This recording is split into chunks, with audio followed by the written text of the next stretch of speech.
Breck's Independence Day parade might not look the same this year, and maybe never again. Phil Lindeman, Krystal, 93 News. First, Saturday traffic on I-70 through Summit hit 22,750 vehicles, the busiest single day since mid-March. More than 64,000 vehicles total passed through both sides of the Eisenhower Tunnel Friday through Sunday, up 18% compared to the previous weekend, but still down 33% compared to the same weekend last year. State Senator Bob Rankin of the Joint Budget Committee is not going to sugarcoat things. Colorado will cut roughly $3 billion from next year's state budget, equal to 23% of the tax-reliant general fund. We're, of course, expecting the worst financial crisis in the history of the state. But Rankin and the committee are not taking the easy way out. We're going to try to keep things that have to do with the future very much alive. Recreation, education, economic development, those things are going to have high priority. Rankin says his priorities are mountain and western slope priorities, healthcare, education, and property rights. It would be irresponsible just to say to every department, we're going to go cut 10%. We don't want to cut the state patrol 10%. The Budget Committee gets an updated economic outlook tomorrow for budget presentation on June 25th and approval sometime in July. Tune in this afternoon at 4 and 5 for details on Rankin's Summit County priorities.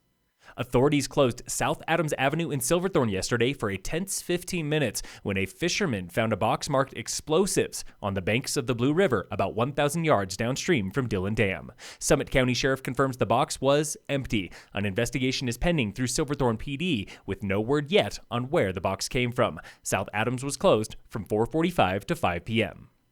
It's day 3 of Town Cleanup Week, and every local town is getting in on the love. Get your free bags and gloves at Dillon, Frisco, and Blue River Town Halls, Breck Public Works, and the Silverthorne Rec Center. The annual e-waste drop-off day this coming Saturday, May 16th, is postponed, but if you must get rid of old electronics, contact HC3 at highcountryconservation.org.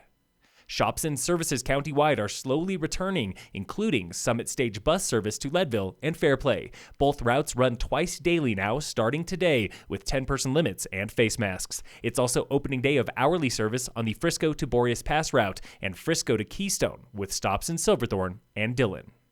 The latest now on coronavirus and July 4th. Rumors of a Breck parade far off Main Street through neighborhood streets are not exaggerated. Lucy Kay with the Breckenridge Tourism Office. We're looking at some other options, perhaps doing the parade and having it go through different neighborhoods throughout town. For now, those options are just options with no official decision yet, but Mayor Eric Mamula is all for it. Having a parade that goes from community to community in our town is what a wonderful thing that would be in the future, too. Frisco, Dillon, and Silverthorne are also revising their July 4th plans.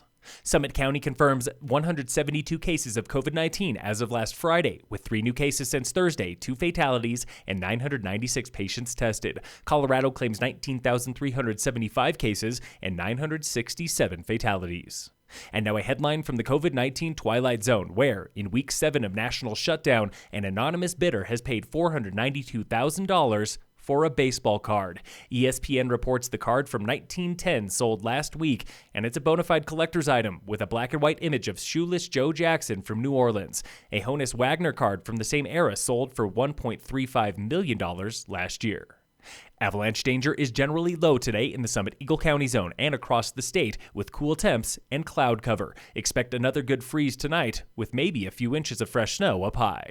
And in local sports, brought to you by American Family Insurance, the Weiss Agency, Summit County Sheriff wrote 6 tickets for illegal trailhead parking this weekend, including 3 at Buffalo Mountain and Wilderness and 2 at Quandary Peak. Quandary, Buffalo, and Loveland Pass were busiest, with more than 40 vehicles each Saturday at midday. Deputies counted 468 vehicles at 26 trailheads Friday through Sunday, nearly twice as many as last weekend.